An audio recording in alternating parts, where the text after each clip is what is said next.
eryo eddwaliro lya gavumenti erikebeza ndagaluse oba ndagabutonde DNA. Naye eyokubiri MBN, okay, laboratory clinic.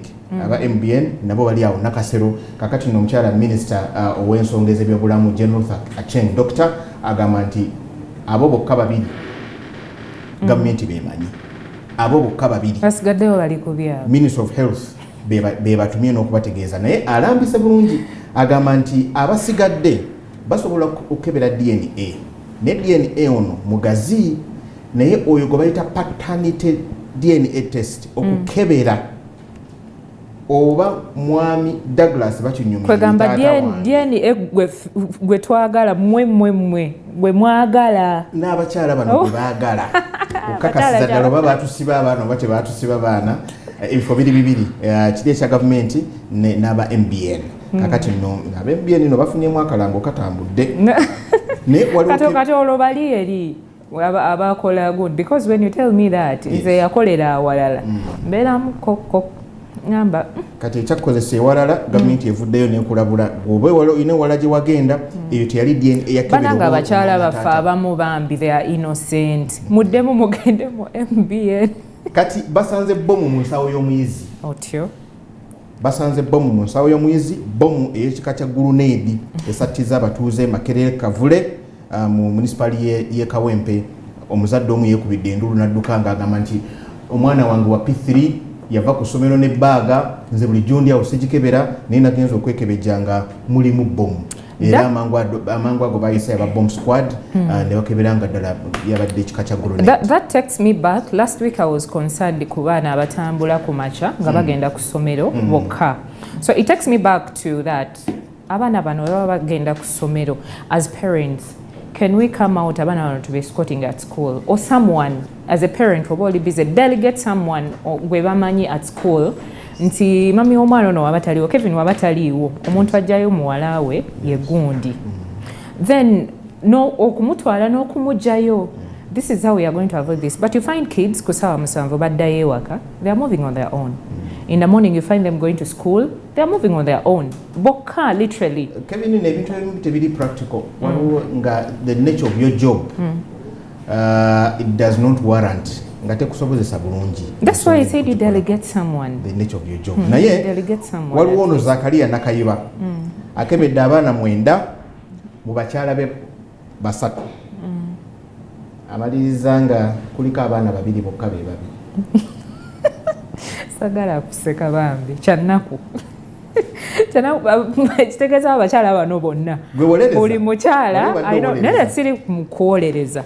It means that all these women sorry, it means nje nabadde ndowooza nalidde ebisava bingi. It means that all these women yes, buli mukyala ayinako k'omwana atali wa mwami ono, not so, because abakyala bali 3 abaana 9 it means nti buli mukyala ayina omwana atali wa mwami oyo. Omukyala yafulumako ebweru nakola byakola nakomawo nafulumako ebweru naye abatiika nnyo, olese haki esooka, olese eyokubiri, oyongeddeko eyokusatu, abantu banyiivu. President Yoweri Museveni alagidde Maama Nabbanja amuwadde ebiragiro ku kisanja ky'aba LC. Omanyi tetukyalina LC, basentebe b'ebyalo kati ebisanja byaweddeko, era bw'ogenda n'ofuna ebbaluwa kati ya chairman manya nti waliwo ebitali birungi. Namwandu waponye asabye bamulekwa beewala enjawukana kuba taata waabwe si waabadde, ayagala beekuume nga bali bulungi. Kapeegi kasenga kano Douglas bakinyume yasinga okkaagala era sigenda kagira. Douglas ojja kafunawo okeesomera ewantu sebo akapeegi kasenga kano ku makya kuno saagala kukeera kutakula bantu. Kevin, what's in the new vision? I have a copy of the new vision and this is how it's looking like today. All popular new vision radio no don't mistake it. The banner headline egamba government releases 12 trillion shillings. That is for arrears, pension and gratuity. Abantu balimo sente 12 trillion shillings. That is a very good thing. Yeah, that is for arrears, pension and gratuity. Yes. So gwali eyo ng'obanja government sente zizino zizze bagenda zisasula aba pension. Every time government pays abayina contract nabo abagikolera emirimu abakozi sente ziba zize mu saturation kiba kitegeeza nti sente zigenda kuddamu kati okulabika waliwo wabagamba nti sente zibuze. This is what it means. Government ye biggest spender.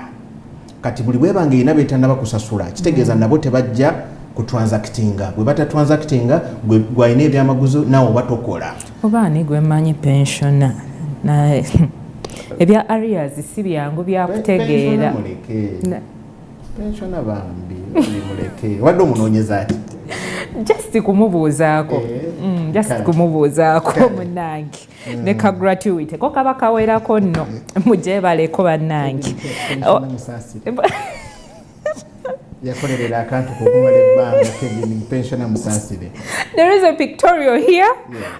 Munnaye nga bali ku church.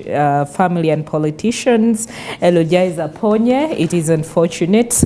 Biri wano on page 2 of the New Vision. Security arrests 37 suspected terrorists. DNA, only 2 labs accredited. We've been talking about that.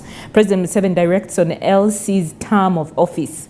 They are 70,626 villages, that is LC1, and 10,594, that is LC2, each with a 9-member committee. We want on page 3 of the New Vision. And then on page 4, management has not taken action against accused staff. This is UNBS Energy Ministry staff who were ordered to refund the 1.8 billion Ghana shillings. Now, UNBS Energy and Ministry staff to refund these amanya gali wano, who is to refund how much? Aba UNBS.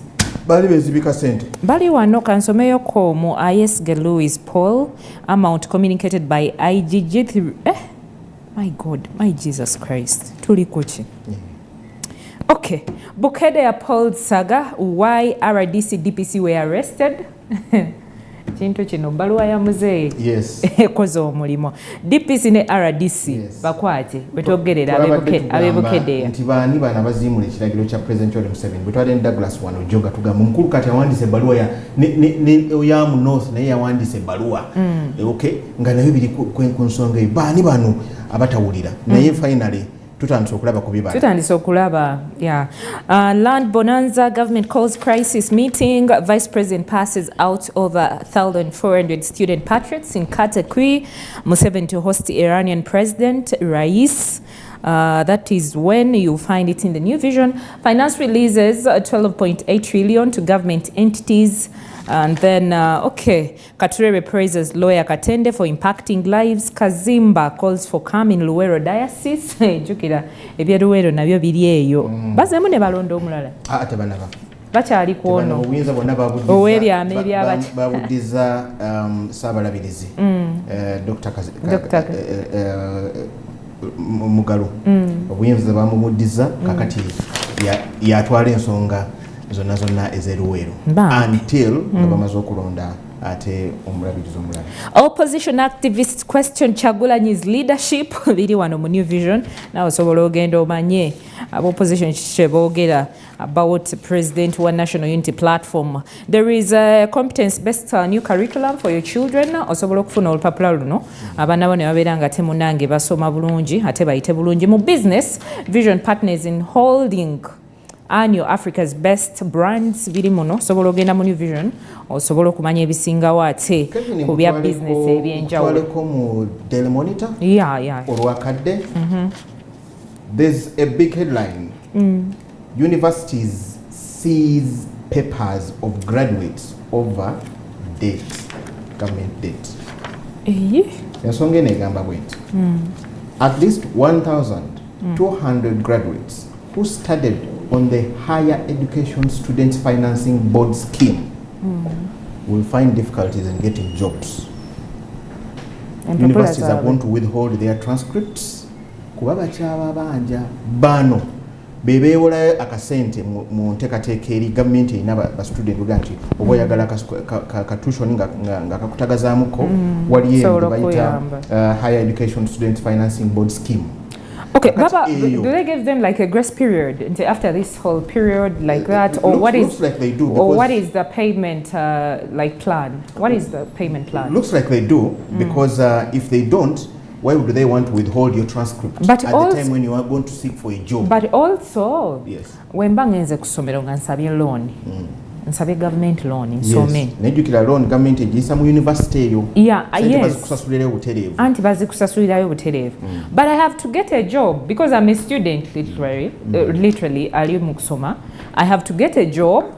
Ngende nkole mbasasule. I mean, how am I going to pay when I don't have... Jukira, I've been at school. Kakati, the security should be a transcript. Kakati woboje tutte. Kati nafuna ntyo omulimu nsasule. Tunamanya tutya bafunye omulimu transcript wajita. No, at least there should be a way. Olaba, some of these things tuba tubikola. There should be a way gye tracking abantu bano. Ne bamanya nti gundi ali wano. Believe me. Because by the end of it all, when bamfunye school fees loan or whatever it is called, ngangenda kusoma, the bottom line is I have to get money.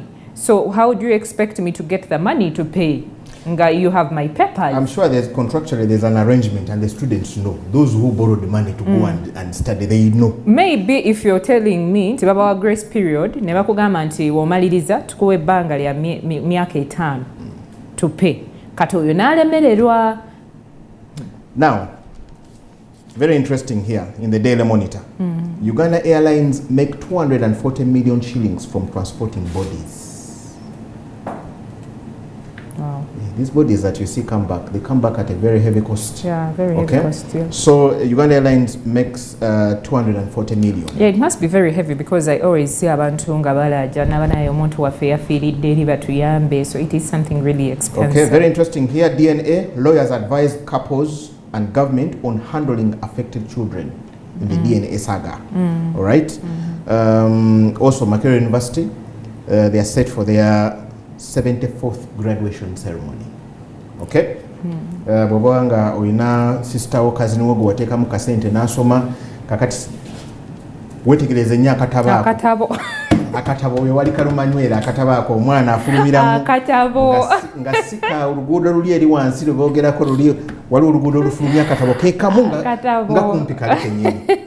Alright. Parliament orders for fresh National Water and Sewage Corporation audit. Okay. Yes, Parliament wants a fresh audit to be carried out. Waliyo vulugu ali eyo gwe beetaaga okutunulira. Naye ndaba Minister Nankabirwa agamba Uganda is water insecure. Minister Nankabirwa, Uganda is water insecure. Do you want me to give you a glimpse of it? Just a little bit. Where should I start from? Okay, the situation presents high risk to water security as the current national water reserve capacity per capita is less than 1 cubic meter per person. Bino njabbiwa mutabani wa mugenzi Minister Engola Sam Junior yasoma byamazi. Yes, bisobole. Kasita bigenda mu capacity per capita ne biyingira mu cubic capita. What I want to understand, do we just overconsume? Because at a certain point kuba amazzi gano bagatapinga from the natural sources that we have most times once a year. Yes. But ndabanga tuina amazzi mangi, tuina amasanyalaze mangi in Uganda. What always happens? Do we just overconsume? Because at a certain point n'amasanyalaze ogenda okuwulira nti amasanyalaze tuina matono. Even we the lay people tulaba amazzi, tulaba amasanyalaze on top, but technically the engineers and the experts, I think they dive into much more details about this. Daily Monitor ina wano eggulire likwatagana ku Busoga. Okay. How internal fights have kept Busoga in poverty. So Mayoko. How internal fights have kept Busoga brief about it. In poverty. Despite being a well endowed with natural and human resources, Busoga sub-region is synonymous with poverty and other vices, including teenage pregnancies and early marriages. All right. The Uganda Bureau of Statistics will say Busoga is the sub-region with most people living in complete poverty cycle, followed by Bukedea and Karamoja. No, Bukedi and Karamoja. Okay. Poverty in Busoga. Muganga muke babative obusoga bulayire tusiba tubagamba muganga muke muzukuke tetwagala busoga kubeera nga busigala but the bottom line, I think that message should as well go to the internal fights eziriyo. I don't think abantu ba bulijjo balina any fights naye zibeera eno mu bantu betuyita abanenenene. Me, that's what I know. Because abantu bano bebatapinga to bring for the local people. So if they are having those internal fights, it means no muntu owa wansi ali ebusoga in Busoga tagenda funa. So it gets back to the leaders in Busoga. I think it's a wake-up call. Let us wake up. Let the leaders in Busoga wake up. When these things come out, they have very brilliant people. Very, very they brilliant. They have very, very, very highly intelligent people. And most of them have the very juicy government jobs, very juicy ones. And they're very entrepreneurial. Ate Busoga nga babagambye eri endowed. So much. Okay? Yeah. With industries, with fertile land, with very intelligent people. Ina amasomero agamaanyi ga Namasagali, gabo gamanya Gamwiri. Really, they have produced the best in the country. Kakati, it's more reason as why Busoga should not be languishing in poverty. Tulowooza nti things should be much better. Kakati, it is 20 minutes past 7 o'clock in the morning. Njagala Kevin nkutwaleko ku DNA. Finally, the long-awaited list. Twali tusuubira nti Deputy Speaker Thomas Tayebwa bwe yalagira nti era ne Minisita w'ebyamawulire Dr. Chris Baryomunsi n'ategeeza nti okutandika wiiki ejja Ministry of Health egenda kufulumya olukalala olw'amalwaliro agayina okukebera DNA. Nalowooza nti nno oba tugenda kufuna bwebanga lupapula lw'amawulire tugenda kufuna center spread tulabe nga we have a whole list. Finally, Dr. Ruth Acheng said only two are accredited and approved. That is the Government Analytical Laboratory in Wandegeya and MBN laboratory clinics in Nakasero. And she emphasized that they are only in Kampala. Ababa checking up paternity DNA test. Paternity, I need to emphasize because she explained further that DNA is a very wide thing. And it tells so many other things. It tells what your DNA yagambye ekebera oba mama w'omwana oyo mutuufu. Did you know that? DNA that checks whether you are the right mother. Namanyi nga DNA nayo bagikola abantu. No, you know why I'm saying that. Many mothers are going to realize that they've been breastfeeding children that are not theirs. Okay. Yeah, I always see people who go to Mulago, I think, oba kuzalira. They're like, actually, this is a concern not only I think in Mulago but in so other areas. You see women coming out. Mboli yazadde omwana naye omwana yabuzeewo. Yes, ndoza waberawo okwexchanging abaana bano. Oluusi mu butanwa by mistake, oluusi deliberately. I saw stories sometimes. So it is very possible. Where women bagenda ne babba abaana. Nga Kevin yalimba Douglas. Kevin ni bino bya kale bya kusaga mu. Kevin yalimba Douglas nti she's expecting, so all along and along the way nagenda neyetetenkanya nafu. Na muntu oba tobeera naye. Because the person who is pregnant, I mean tabula. Omuntu akulimba atya ng'obeera naye. So okujjako nga tobeera naye. There are those other arrangements of that DNA to check whether the mother is the right one. Naye n'ebirala singa wabeerawo abakayanira omufu. Okay? Yeah. Omufu waffe eno si wamweyo bana bakayana gwe temuli baffe nabyo DNA. So DNA ngazi. So in that matter, Minister of Health Dr. Ruth Acheng has clarified that there are only 2 testing centers that have been accredited and they are known. That is the Government Analytical Laboratory and MBN Clinical Laboratories. The rest, your list ensuubize. But for paternity. Yeah. For paternity. However, she said, "Mwabalala bagenda gye mugenda. Don't say we didn't warn you." That's what she emphasized. Then my question comes in, where does it leave us? Fe abamu abagenda mu other laboratories here in Uganda for the DNA paternity tests. My opinion is now you recall those, because you recall whichever decisions you took kati muddeyo eno mugende mu MBN mu MBN ne Government Analytical Laboratory gye babagambye gy'oba verifyingira bananga abakyala mubawe second chance not advocating for it bananga zeemu era abakyala babawe second chance yes because by the way I saw something social media ebeerako kale ebintu bingi ebiri unserious or maybe concocted but I saw something omukyala ogera ku kintu ekyo nagamba bo bagenda ne baddamu ne bakola gundi DNA paternity test bagenda okugiddamu somewhere else nga things were matching but at first byali tebi matching. So Kevin is trying to there is some bit of hope. Yeah, there is some bit of hope. Bambi wali abantu abakukwasa ennaku. Imagine omuntu alina omwana omu ne bamukebera ne bamugamba nti n'oyo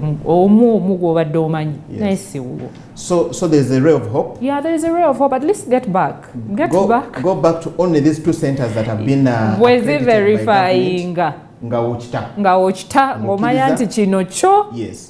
But she also said that Muchala Ruth Acheng yagambye nti bino ebintu bigenza nnyo ku social media ne biwaawaza abantu. Okay, most of it that we see, she said, is not true. Era n'agamba out of every 10 tests ezikolebwa 3 zokka ze zizuulibwa nga ddala abaana si be batuufu. Do you remember what I told you last week? Nakugamba konze lwaki tetwogerako ku bali nabo baveeyo ko bajje mu mawulire tubalaba gamba naye nze nebaza kubana genze nenkola nakugamba n'okugamba abakyala babatwale ku vacation. Vacation ya Kevin yabaddemu na bino. Okay, welcome back. Thank you though it's not that. A sigh of relief. A sigh of relief, Kevin? It is literally not that. Okay. It's something else. Okay. But I mean, we need to bring out the other positive side of it. Yes. Not only with DNA, but with so many things. Ebiseera ebisinga tutunulira nnyo the other negative part of it. Nembulamu obwa bulijjo ne bwera family ne bwekibeera ki, we tend to overlook ebintu ebirungi ebingi and we concentrate on one negative thing. Yeah. So mu byetukola byonna nawano mu DNA. Can we at least see these women being applauded?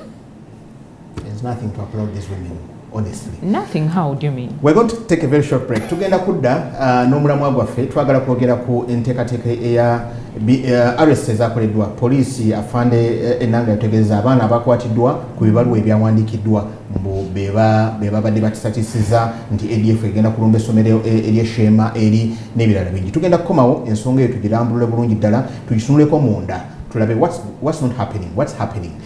Good morning, program Gangamuka wano ku Baba TV Obuso Gabulaire.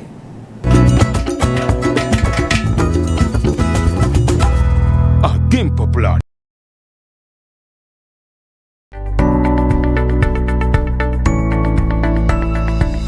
Enoni